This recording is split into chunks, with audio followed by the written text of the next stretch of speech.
Year 3 is the beginning of us really looking at Destiny from its heart out. We want to build Destiny for its core fans. We want to make sure that we're building it for the people who love it. It's trying to make sure that players feel like they're on this journey with us, rather than us dictating what they're experiencing. Sometimes you feel like the events of the world happen, and sometimes you feel like you make the events of the world happen. That makes me every day go, what's the best version of Destiny we can put in front of players?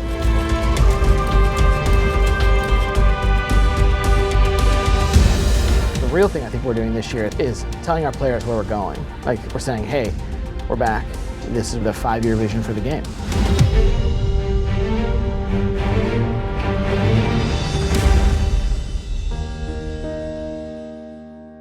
A lot of what we're doing this year is to set Destiny into a place where Destiny can begin its next major change.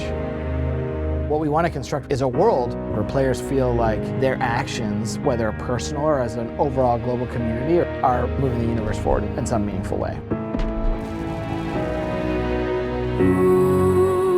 And so the vision for the game is awesome action MMO in a single evolving world that you and your friends can play anywhere.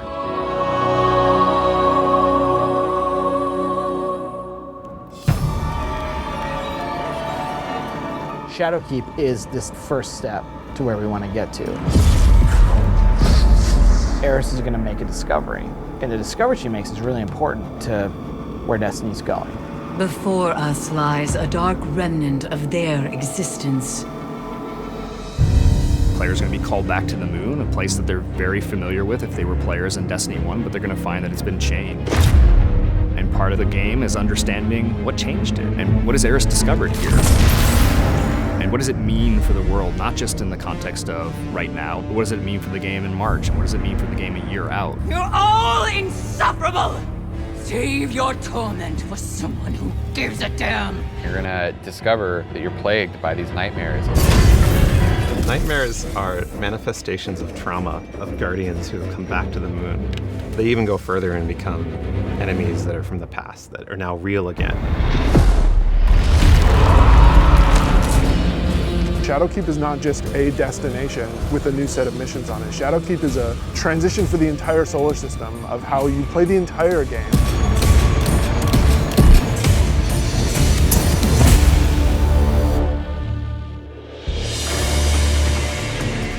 Build crafting choices, deeper RPG chase, like more team play.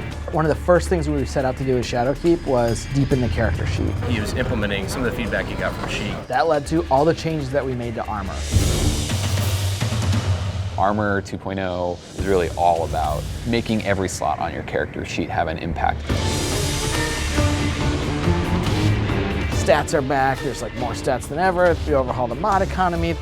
There's going to be a bunch of mods that you can get for your finishers. And there's a whole new crop of weapons that are coming out. There's new seasonal weapons to earn. There's the new Shadowkeep, Astro Shaman-y weapons.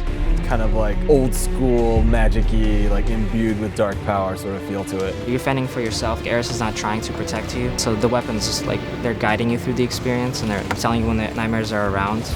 We actually have it set up that when you're near the nightmares, like they have a bit of this like, almost like you can see through them or there's some glowing inside. This is one of the weapons that Victor is making. It's a rocket launcher, fires out seeker projectiles, so should be fun. You're gonna learn a bunch of cool stuff about Eris and this nightmare problem around the solar system, but you're gonna build a bunch of cool rewards. And then, if you don't get roles that you like, you're gonna go back to the rune table and you're gonna make more. And that's part of being a Shadowkeep player. It's building your character your way.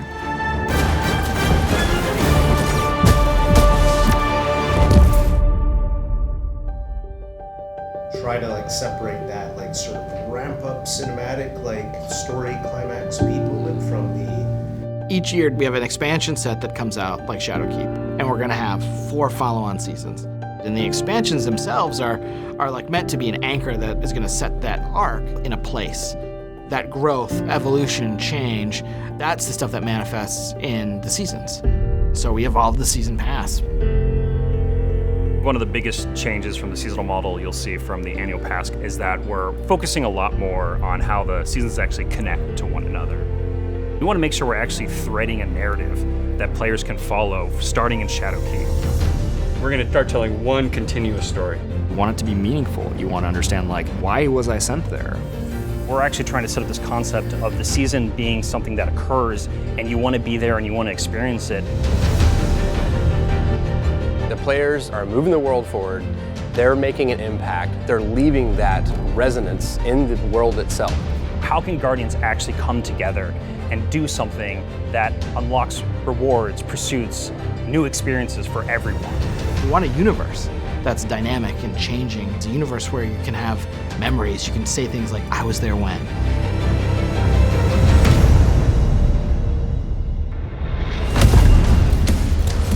Every season they log into Destiny, there's a new way to play the game. Season rank, the artifact, the bonus power that comes with the artifact, player elected difficulty. These are all systems that are designed to make the game more compelling as a character building game. What we wanted to provide with the artifact was an infinite power grind for the players. The seasonal artifact is going to give you the tools that you need to defeat champions, our new hardest enemies in the new Nightfall modes. We're calling it Nightfall the Ordeal, so the players can choose how hard they want their difficulty to be. The further up you move in difficulty, the more likely you are to get the kind of rewards that you're looking for.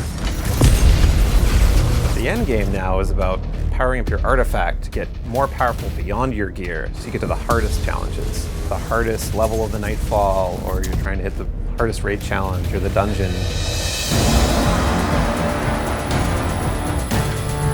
The dungeon that we're shipping in Shadowkeep's time frame is deep within the moon. You fight your way down into like the depths of this chasm, and there's all kinds of traps on the way. This is an opportunity for people that want the raid experience in terms of the mystery of the activity, but with fire teams of 3.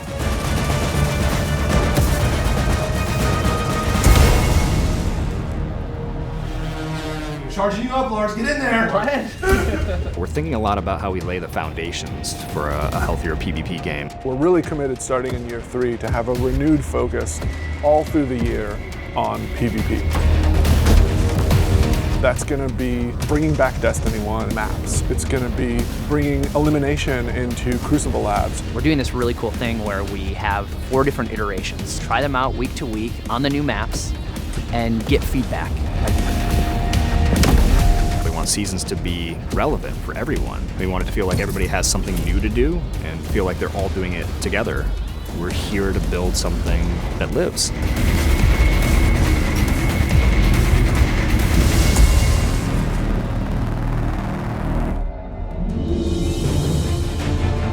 Season of the Undying is when the Vex start invading from the Black Garden. And when they start invading the moon, you get to help take them out. Over the course of that 3-month period, you're going to be getting more powerful, stronger, and then eventually you're going to stop that invasion. The story that we're telling is about the impact that the Vex can have on the whole solar system if we leave them unchecked. It's really going to kick that Act 1 of Year 3 off. And then Season 8 gets going with a raid, Vex offensive, we've got nightmare hunts, exotic quests, explore the moon, new strikes, new PvP maps. There's just so much going on, no matter what kind of player you are. Season 8 is the catalyst. Season 9 is really where things start to build, and then Season 10 is where things start to get pretty intense, and then Season 11, everything is going to come together, and you're going to want to be there to see it happen. It's going to be like no other time in Destiny.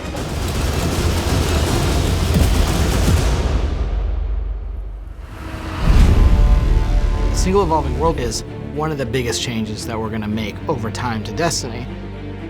Getting to that single evolving world is asking us to kind of unlearn a bunch of the things that we've learned. Hopefully we think we've made the right calls, and if the answer is no, like, the good news is we're in full control to change it. We can keep evolving the game. We're turning it into a game that we're all proud to be working on. We have a vision, we have a roadmap, we have a place we want to take Destiny, and Shadowkeep and Season of the Undying are just the first steps. It's a foundation. This is like the bedrock that we're going to build a lot of other stuff on top of.